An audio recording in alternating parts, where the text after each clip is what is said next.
Welcome to our channel. Today we how to log into Beehiiv, create and manage newsletters step by step clearly. To begin, open your preferred web browser. In the address bar, type in the Beehiiv website URL. Press the Enter key to navigate to the website.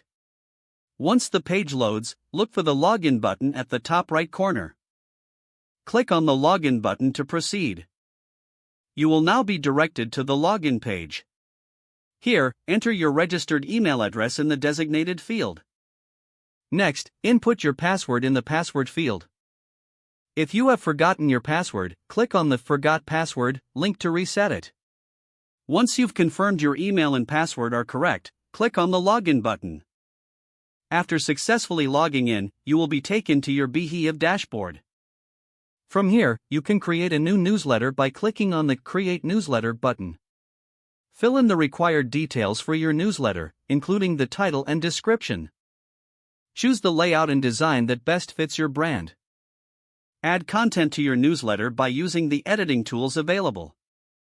You can insert images, links, and other media to enhance your newsletter.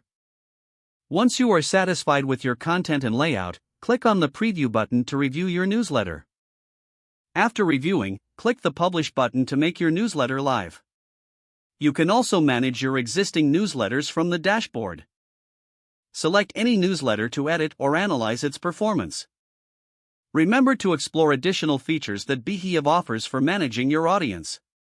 When you are done, you can log out by clicking on your profile icon. Then, select the Logout option from the drop-down menu. You have now learned how to log into Beehiiv and manage your newsletters. If the page does not load, refresh the browser or try again in a private. Make sure you are using the correct email address, then retype it carefully to avoid small typos.